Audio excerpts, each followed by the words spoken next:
Good evening, and welcome to Earbuds Episode 3.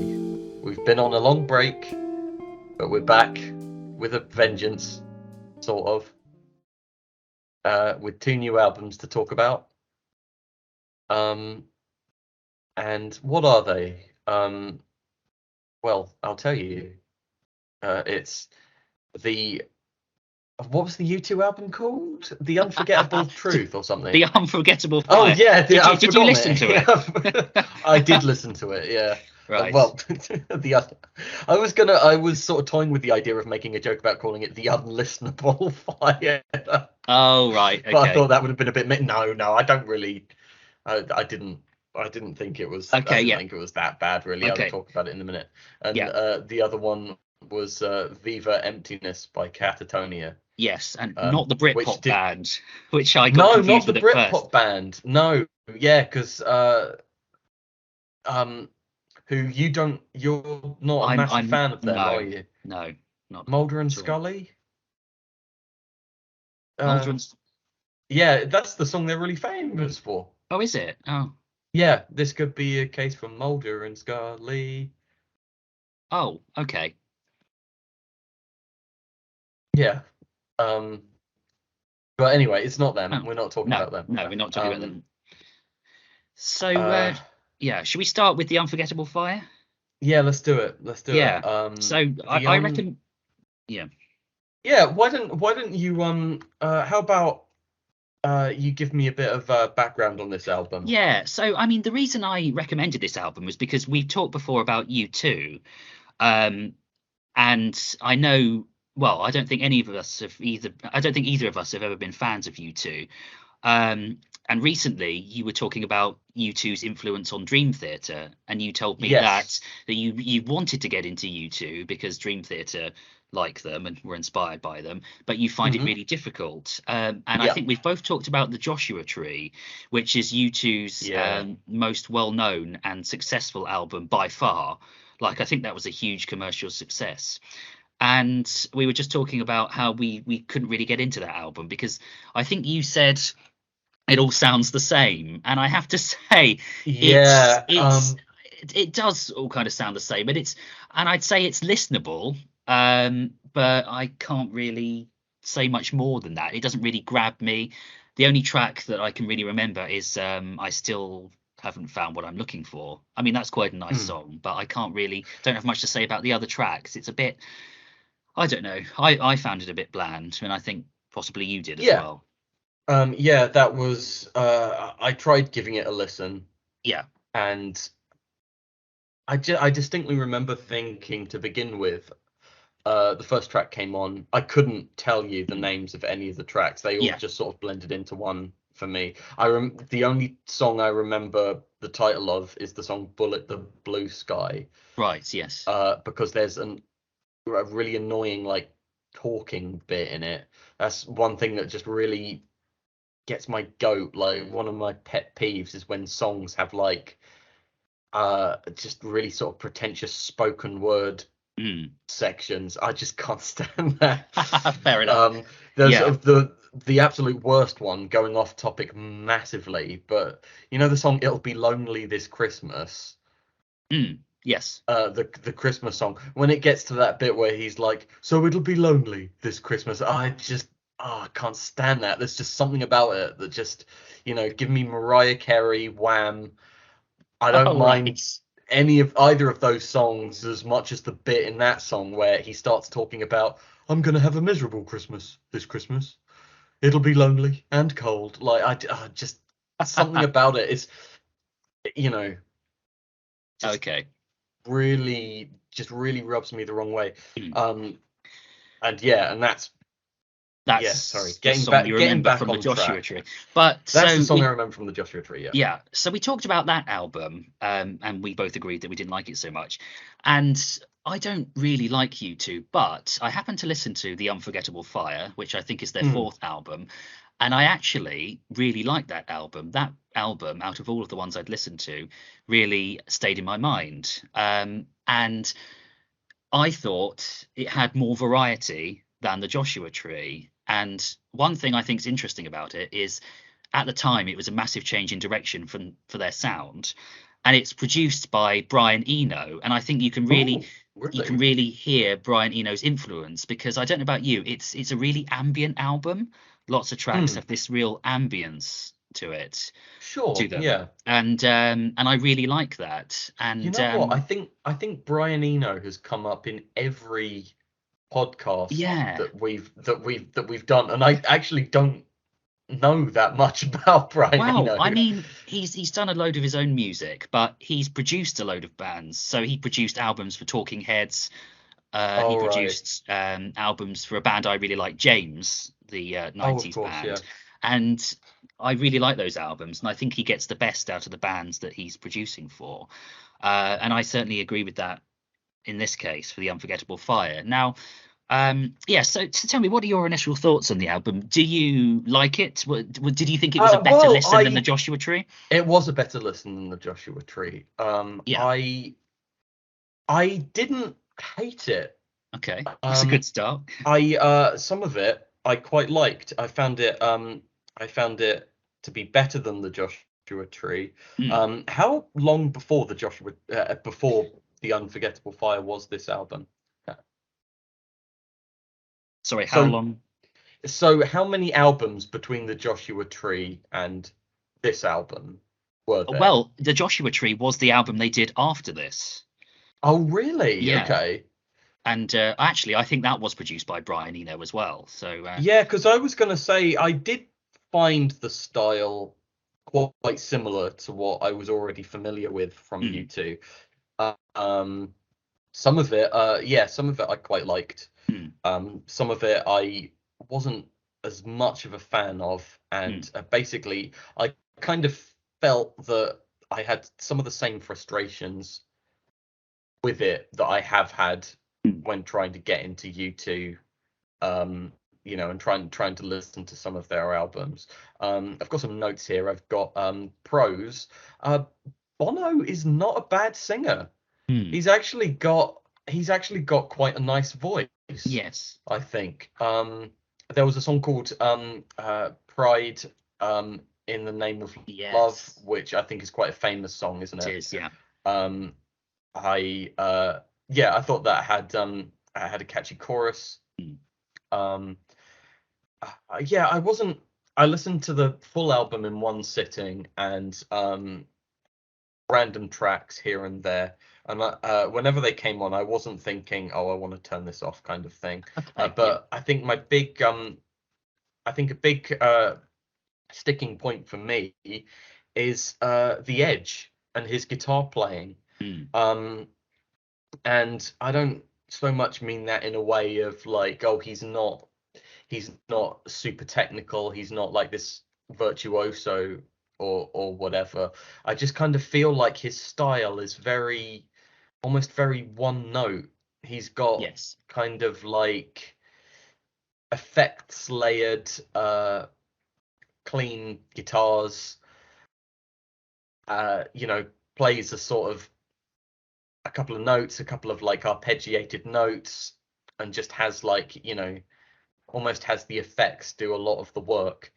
And it doesn't it doesn't I feel give a lot of their songs a lot of like rhythmic foundation. I know that probably sounds very kind of, you might be listening to it just sort of thinking, oh, who cares kind of thing. But when it's just the same kind of thing in each song, I don't I don't feel like there's a lot of variety, and it makes Okay. the song seem a little bit wishy-washy. I think there are other guitarists, for example, Johnny Marr and Andy Summers from the Police. Hmm.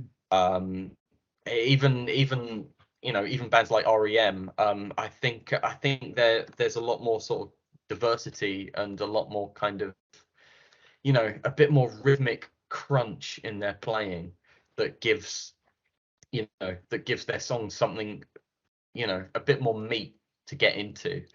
Okay. Yeah. Um, there's a bit more meat on the bone. And Yeah. there was one song that, like I say, I didn't listen to any of the songs thinking, oh, I'm going to turn this off. But there was one song, something about Elvis.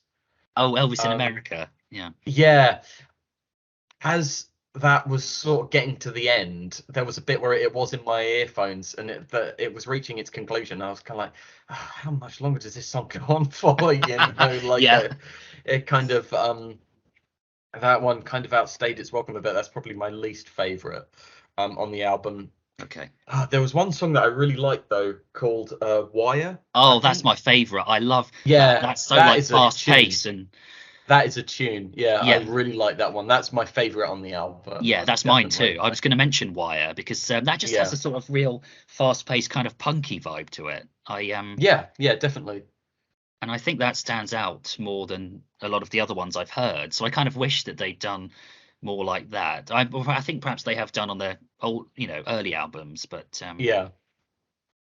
Well, that's one that really stands out because it's sort yeah, of I feel in that one, the sort of guitar riff from yeah, The Edge like works a bit better. yeah, And you've got Bono's voice kind of mm, tying, he's like singing in his way, in his quite melodic way, and yeah, it's kind of over this quite fast-paced song, and it kind of ties it all together and makes it yes, yeah, that's a good one. I think yeah, that's a song that I'd come back to more definitely. so than perhaps some of their others. And interestingly, I feel like the way he sings on that song and some of the others is reminiscent of the lead singer of Dream Theater, the way they kind of belts out some of those tunes. Would you Yeah. would you say? Well, they're quite I'd say they're quite different in Mm, I mainly know James LaBrie for his kind of doing quite falsetto kind of stuff, and yeah, like having a bit more kind of like gravel, like a bit more harshness to his voice.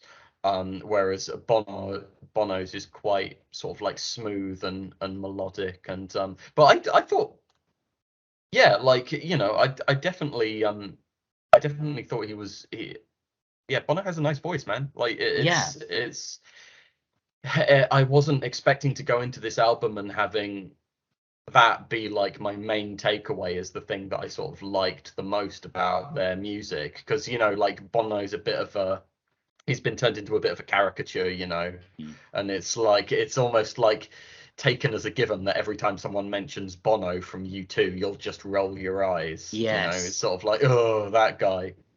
Haven't you seen the episode of South Park kind of thing? yeah, And and it's sort of like, no, he doesn't have a really grating or like no, irritating, presence in his voice. It's actually quite good. He's actually, yeah. one of the best things about the music. And I love that opening track, a sort of homecoming. It's just so Oh, that's atmospheric, and good. the way he Yeah. kind of belts out the words at the end in that kind of scream, I really like that. I think. Yeah, actually, no, I see what you mean. There's definitely a kind of like rockiness, like a sort of opera rockiness to his voice that, might be reminiscent of like someone like James LaBrie.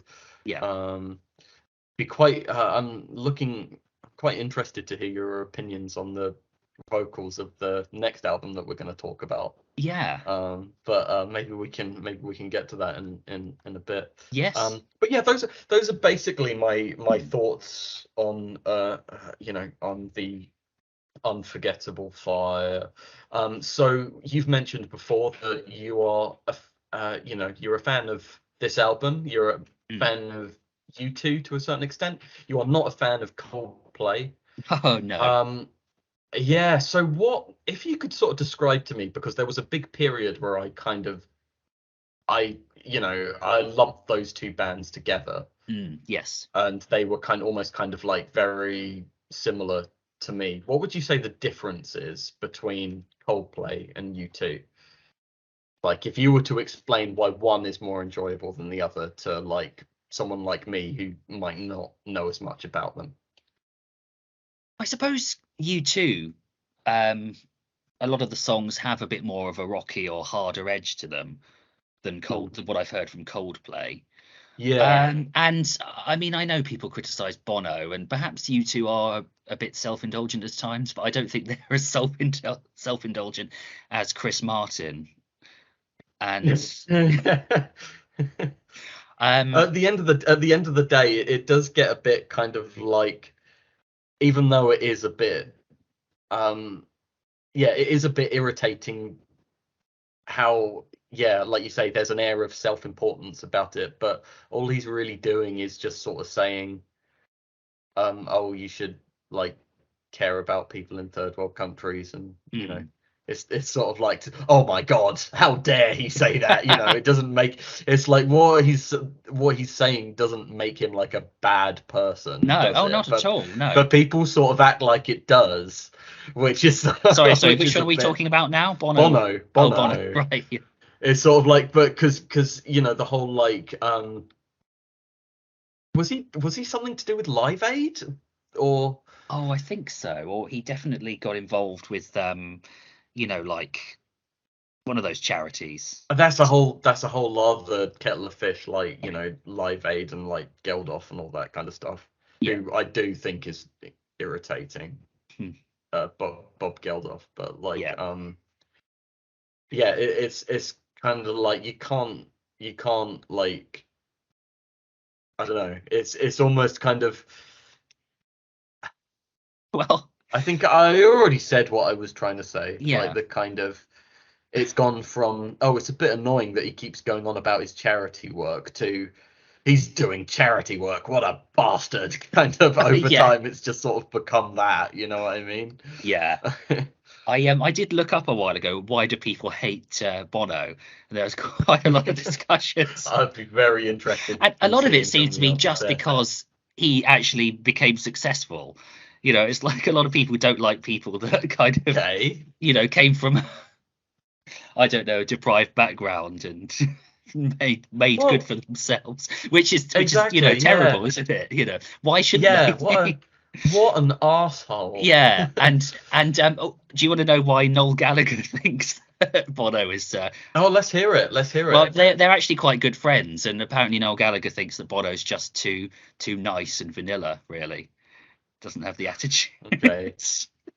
Which, you know, that's very you know insightful. How I feel about Noel Gallagher. Yes, I know. I know. What was it he said about System of a Down recently? Oh, he said they were the shittest band in the world. Oh, no, that's harsh. Which you know, it's all right if you don't like them, but they're clearly not. You know, it's sort of like, even if you don't think they're very good, there are, you know, I mean, have you heard Oasis's music? So no, obviously I don't. No, it's kind of like what a child would say, isn't it? Like, who do I dislike today? It's like, oh yeah, I don't like them. They're rubbish. They're the worst band in the world. They're like awful. Exactly. Literally. It's sort of like, but it's, you know, he's sort of like trying to stir up the hornet's nest a bit, isn't he? Yeah. He probably knows, oh, this will really get right up some metalheads.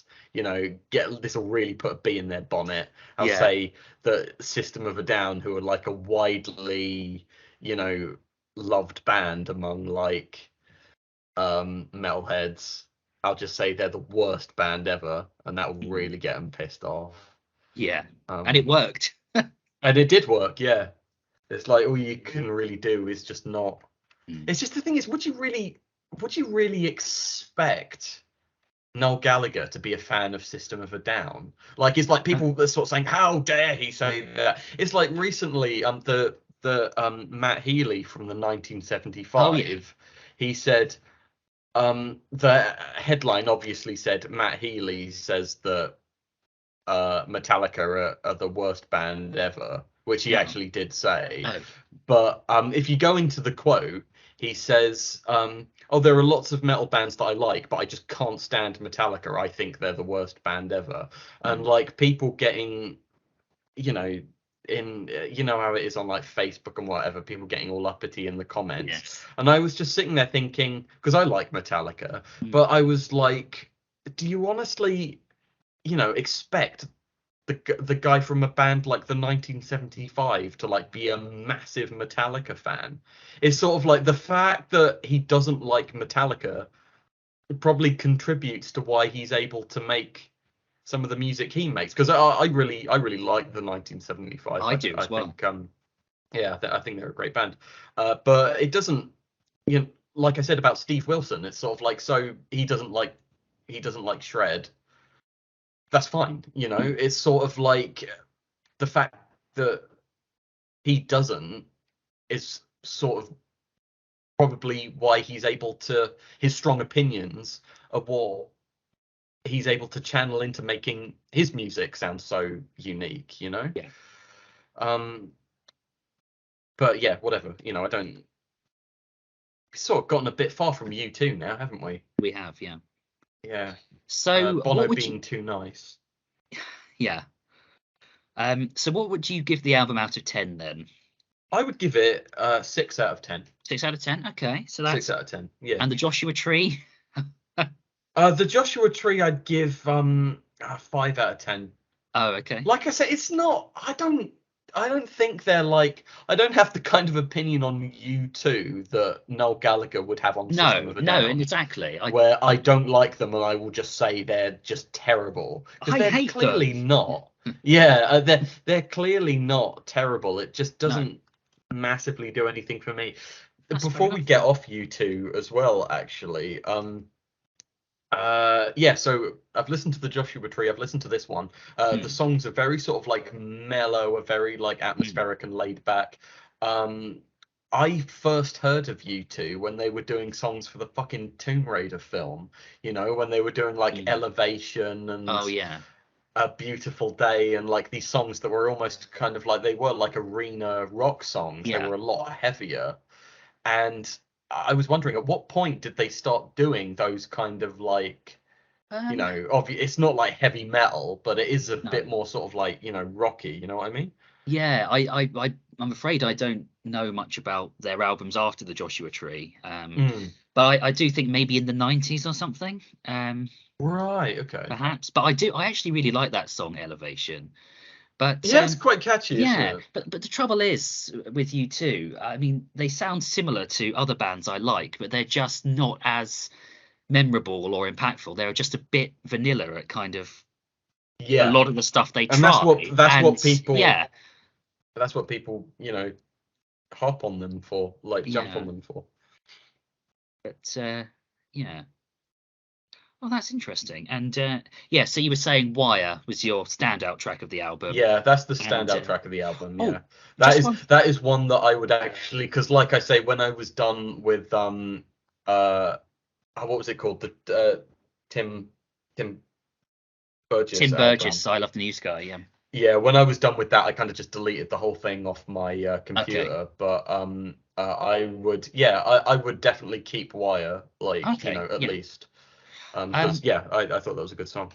Okay. And just one thing about the sound quality. Now, what do you think of the sound quality, like the production values? Because I bought the album on vinyl, a used Yeah. copy for about a fiver, and I listened to it and I thought the vocals in some parts sound very sibilant and there's a lot of feedback. And I kind of thought, oh, maybe that's the record that's a bit deteriorated or the medium. But then I listened to, a digital version on iTunes and just Yeah. sampled some, and it sounds almost exactly the same. So I'm just wondering if it I'm sounds probably quite poor in some songs. I think the second half of the mm, album, and I don't know if that's just me being picky, or maybe it was rushed, or they didn't have much money towards it, or maybe it was just I'm very kind of probably I'm probably not the best person to ask about this okay, kind of stuff. I didn't really notice anything like okay, that personally, and I think if I did, if there was a bit of a sort of reverby hmm. um element to the vocals, I guess I probably just figured that it was part of the intended sound. Oh, okay, I mean, yeah, they're all about like their delay and their hmm. their reverb and their kind of atmospheric Hmm. sounds and stuff like that. I probably just Okay, figured it was part of the intended soundscape.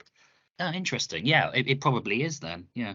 Cool. What would you give the Unforgettable Fire out of 10? Oh, probably 8 actually. 8 out of Cool, 10. nice. Cool, Yeah. cool.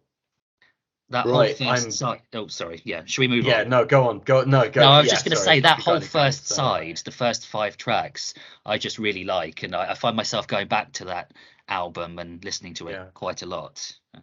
right, Yeah. cool. Cool, cool. All right, now, onto the second album. I'm very interested to hear what your opinion is on this. I actually wasn't sure you'd like it that much, but Right. So we have. yes, but I was just interested.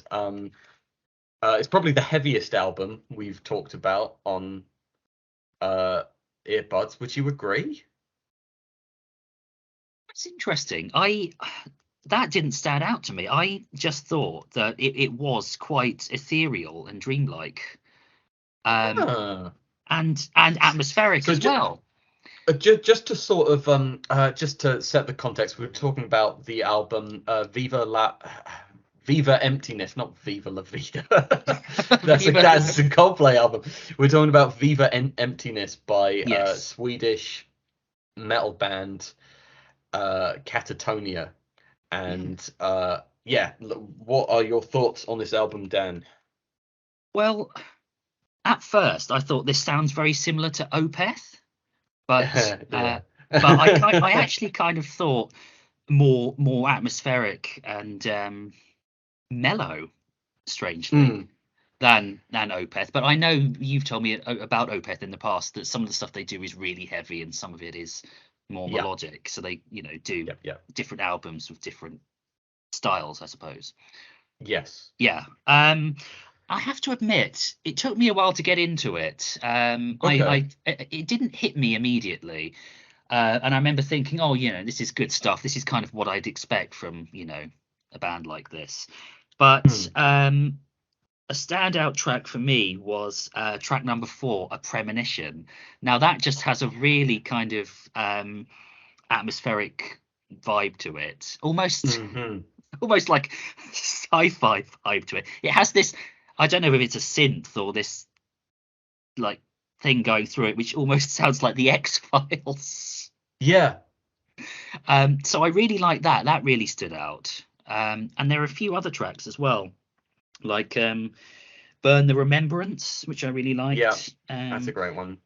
Track number 2, actually, Sleeper. I really liked that. I thought that had a really good beat to it. Mm. And Yeah.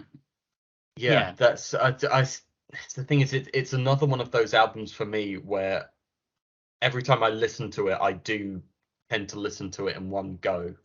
right. And Okay. weirdly, even though it's an album I've been listening to for years, Yeah. I know the name. I do know the names of the tracks, Yeah. but But I'm having trouble pinpointing which one it actually is because it's all sort of it's got quite a similar mood, the whole album, doesn't yeah. it? And even though the songs are very different, one of the one of my absolute favorites is the song which I do think stands out from the rest of the song, 1 Year From Now, Oh, okay. um which is a good a very good song. It's just Oh, okay. it's just a kind of it's really like a lot more mellow than the other songs, and I think it's like track 5, and it just really just splits the album down the middle. Um, yeah. Uh, let's That's let's hear what you have to say about it a bit more, like, because before I Well, I have start to say, one thing I yapping on. really did like was the guy's vocals. I just kind of Oh, liked thank that you. his I was voice is really good. hoping He's you'd got a say good that. voice. And I don't know, I think I kind of expected at some points that it would go like really harsh or he'd start to, Yeah. but he doesn't. And I quite like that mellowness of his voice Mm, throughout. And I think it really works. I actually like his voice more than I mean, I know you can't compare all these bands in a similar way, but like the yeah. the vocals for Dream Theater and Hmm. Opeth. So Yes. I thought that really stood out to me. I thought he had a really good voice. Oh, And I was also, really hoping you'd say that. yeah. So I could definitely listen to more of that. And also, I think one of the reasons you recommended this album is because I'd mentioned before about songs being too long sometimes for me, and I sort of lose interest. Yes. And what's noticeable about this album is, unlike Dream Theater, where you've got 11, 12-minute tracks, these tracks are all about 4 minutes long, aren't they? They are. Roughly. Yeah. Which I actually quite liked. I quite liked that it for me, no song outstayed its welcome. Oh, okay. Before it had a Yeah. chance to, it moved on to the next one. So I think that was good for me. I would agree with that. Well, I mean, it probably wouldn't surprise you to know that the lead singer and songwriter for Katatonia is good friends with Michael Lagerfeld from Opeth, and Right. Okay. I believe they were actually college roommates. Hmm. And that's just something that I can imagine quite a lot, like maybe like during their sort of philosophies of songwriting sort of Hmm. bouncing off each other. I think Katatonia are a really great and very unique heavy Yeah. metal band. Their songs, I think, have a great atmosphere. Hmm. They're very, like I say, they're very technical. Sorry, like you say, they're Yes. very technical without sort of without needing to show it off too much in a way. Like it's this. There are there are songs on that album that don't have your typical verse chorus verse chorus kind of structure. Like Yeah. there's I think there's one song where like there's no repeating parts. No. um and obviously it ends with this instrumental song, um Yes. City of Glass, which is a very kind of, I don't know, it really kind of, Yeah. you've had Omerta, which is like a sort of chilled out acoustic song that just Hmm. steps into this like coda that is like this song that doesn't have any lyrics, but it's kind of got a mood that fits the rest of the album like so Yeah. well, I find. I've It's got some notes here. I made some notes yeah. about it. It's a very haunting album. It definitely has Yes. great atmosphere. Yeah. And yeah, what you were saying about the lyrics, sorry, just quickly, there's one song, I can't remember what it's called, 1 year from now, which just has like I was just talking about that one. yeah, which Yeah. yeah, just has like 3 sentences basically. So that is, I guess, not your Yeah. usual One. Yeah. structure. Um. Well, basically, one thing that's really sort of attracted me to this band is the combination of the really heavy songs, Mm, um, which like I think there's some really heavy riffs in this, like the mm, opening song, um, uh, and like just when it kicks in with that first sort of riff at the beginning, it's just really sort of like puts you back up. It really sort of makes you like, oh, holy shit. Um, but the combination of that with his vocals, with just this, it's not like your typical sort of like hard rock singing. It's not like that's what I growling. liked. Yeah, that it It's wasn't just that. this, yeah, and it's, you wouldn't think it would go together, but it just does so well, and it creates a really incredible atmosphere, I think. Mm, Katatonia are a band that I think they've been chasing a particular sound basically throughout their entire okay. career, and I think a lot of the albums leading up to this one were almost kind of trying to get to the point that they Okay. reached on Viva Emptiness. Um, but a lot of people would say that their album after this, which is called the Great Cold Distance, which has like their most successful like sort of singles on it. Mm, That's probably their most well-known album. Some people, I think, would say that that is when they really like found the peak of their sound. But I think it was this album personally. I think there's a bit more experimentation on this one. And yeah, like you, I really like the lyrics. There's a lot of sort of allusions to criminality and sort of being on the wrong mm, side of the law. yeah. You've got songs with names like Evidence, one year from now, Criminals, but not in a kind of Guns N' Roses kind of way, if that No. makes sense. Like it's sort of like there are lots there's lots of vague allusions to sort of like living in and out of crack dens and being in abusive relationships Yeah. and maybe being the one who is being abused, but also possibly the abuser yourself. Writing letters to people that they don't read, either because they've like moved on from you, or because they don't want to Yeah. think about you anymore because you were a negative sort of influence in their life.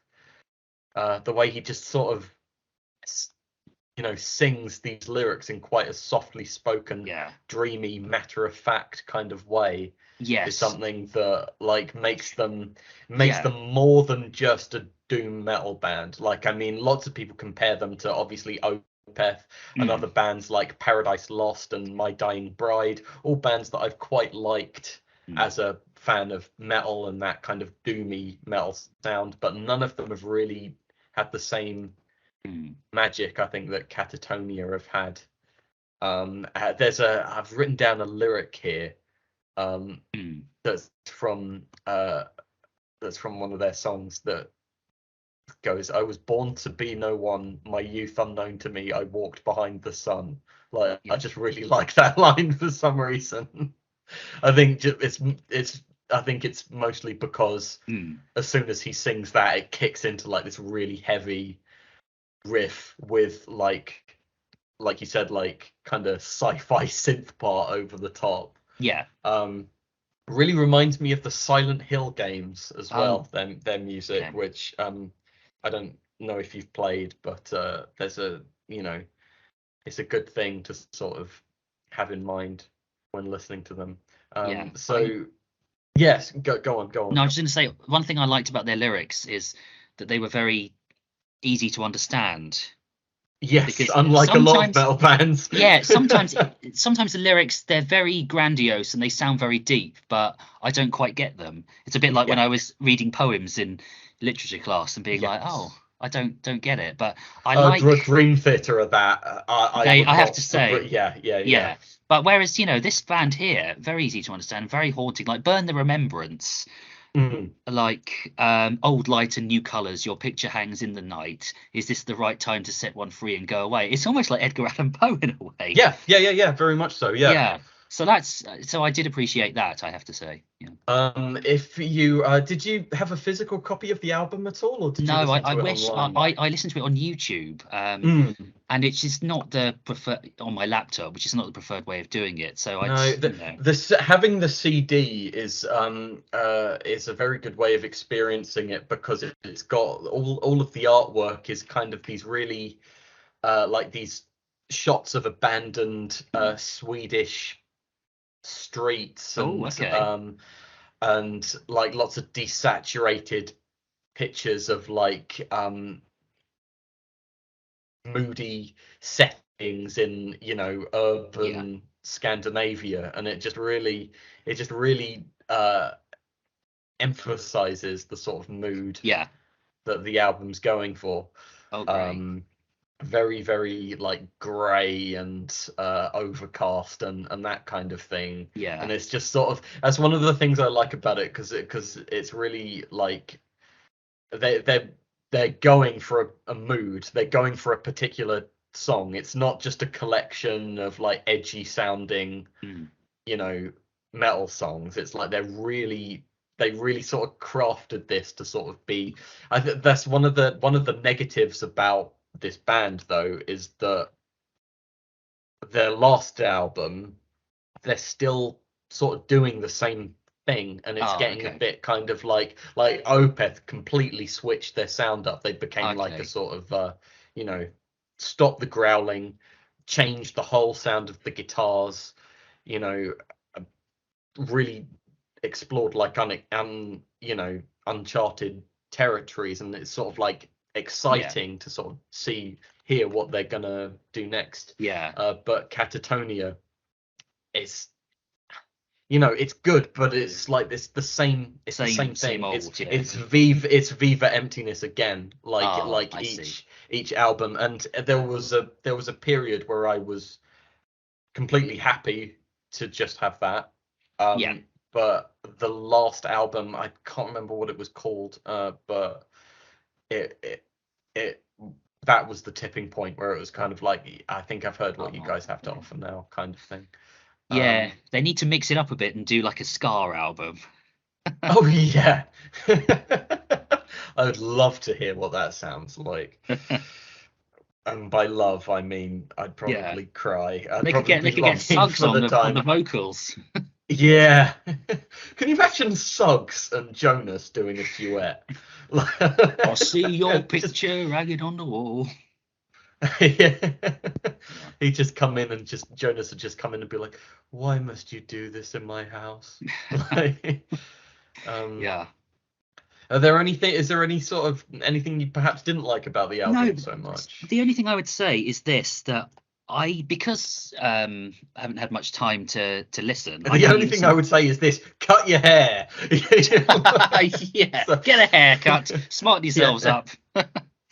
No, so I don't have much time to listen to it. So I listened to it once, but I feel like this is an Hmm. album that's quite complex that would benefit from repeat listens, and that you would start to appreciate it more. So I feel like by the third time I've listened to this album in its entirety, I would appreciate it more. Definitely. I mean, I whenever it gets into this time of the year, it gets into this Mm. sort of autumn.